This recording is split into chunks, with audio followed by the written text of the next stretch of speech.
The conformants of the 1920s through the 1930s became the soldiers who fought in World War II. Some of them lost their lives in battle.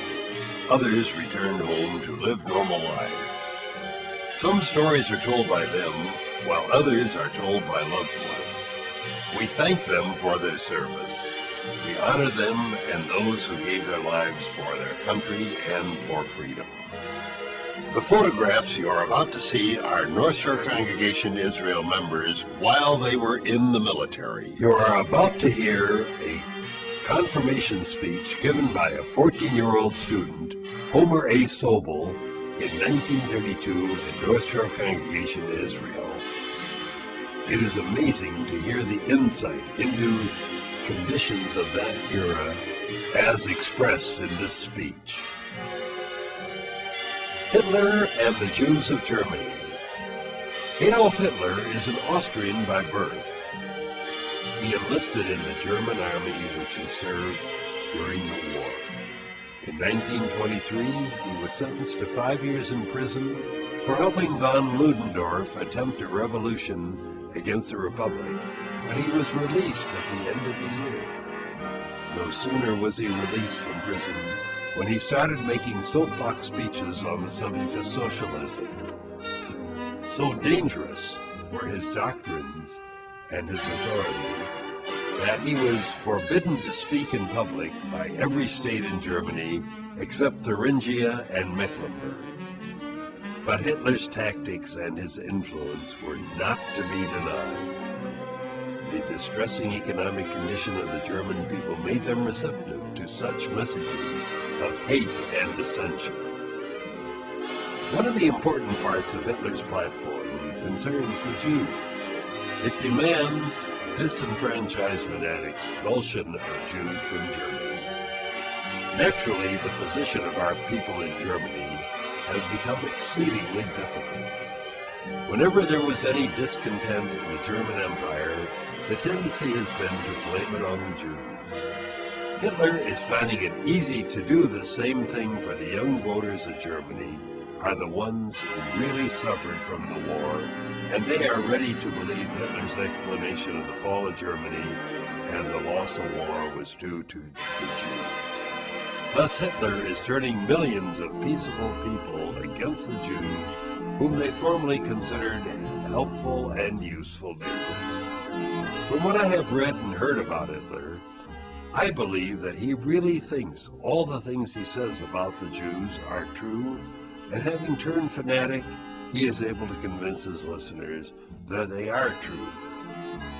We Jews are not the only ones who eye Hitler with alarm. Many peoples in Europe are concerned about the conditions now existing in Germany. And if Hitler does come into power, as he most likely will, our people will once more have to undergo those trials that made them the burden bearers of the centuries. And Hitler and his army shall have been taught by their heroic suffering that the Jewish spirit cannot be destroyed by force. Harvey Walke, Wednesday, what do you remember about December 7th, 1941, and where were you? I was in the car. We were getting gas filled up at the gas station on Milwaukee Avenue in the Giddings in Chicago, and we heard the news on the radio of the car. I think we were all astonished and amazed, and we just didn't believe it.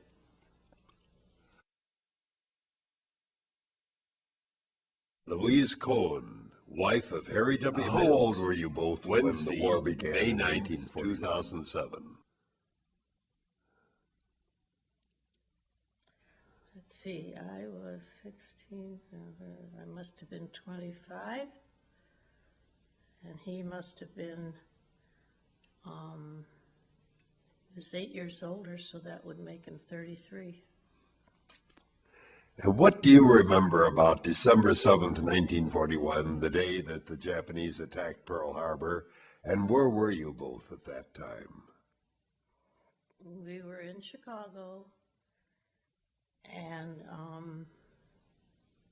a cousin of mine was in Hawaii at the time, and we were all very concerned of where he was, what happened with him. He was already in service.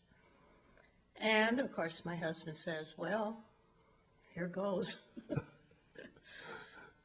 And it was just a question of time. And how did you both feel about the news that the Japanese had attacked Pearl Harbor? What were your reactions? Our security was threatened. And how can that happen here? Where was our intelligence?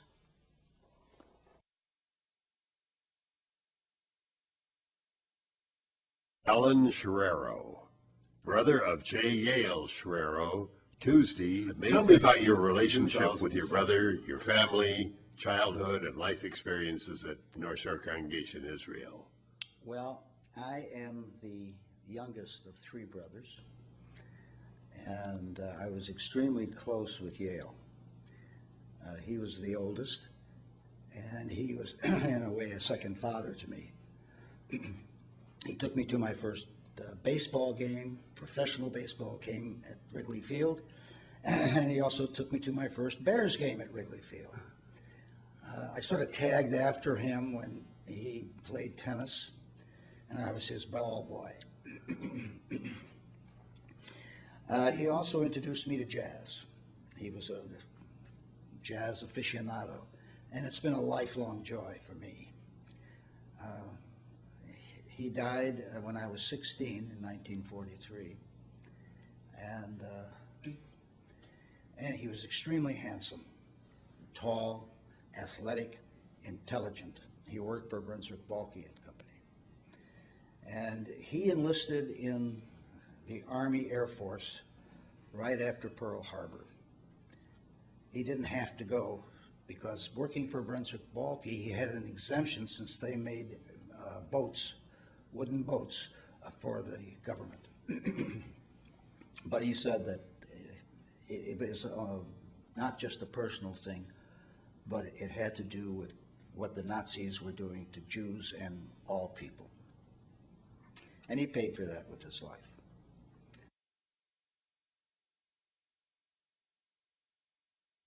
Patricia Horowitz, sister of Robert P. Right home, what it was like being a May 15th, 2007.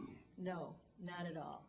It was just, where he was on guard duty, he would talk about the extreme cold, and he would talk about very little. He was driving a tank, at the time that he was killed.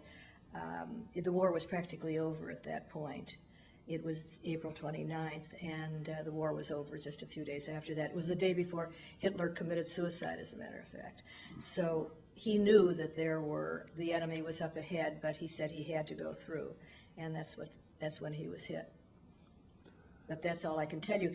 There's no mention about religious activities or his feeling regarding Judaism or anything of that sort. None. Now, how did your family find out what happened to Robert in Germany? Well, the telegram arrived, and then, then mail came with more information, and there was a booklet put out, and that gave more details and so forth, but that's all I can tell you about that.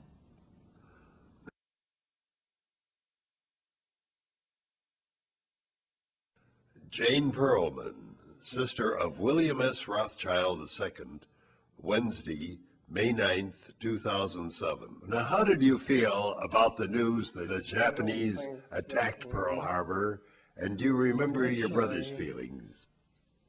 Realized how serious it was until Roosevelt spoke. I had a couple of small kids, and I think we were more tied up in the family than what was going on in the world.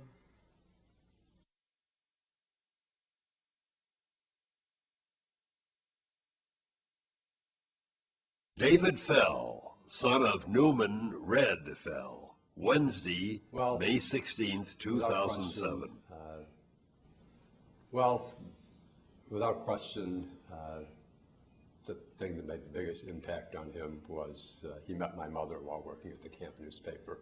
My mother, who was a WAC, as she would always say, she was not an original WAC, but she was in the second training group.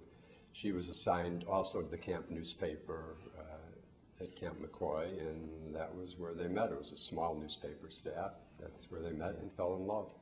Yes. Miles At home Jarrow, that afternoon, Tuesday, May we had the 15th, radio. 2007. The program had an announcement that interrupted the program, telling us that the Japanese had attacked Pearl Harbor.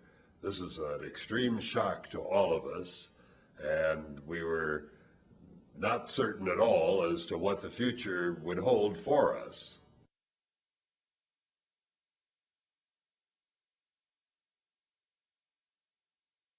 Abraham, how did you feel about the news that the Japanese had attacked Pearl Harbor?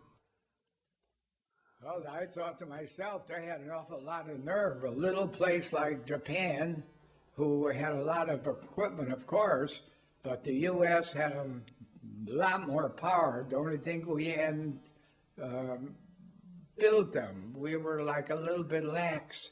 And when Japanese attacked, they really had the planes, and we had the Navy.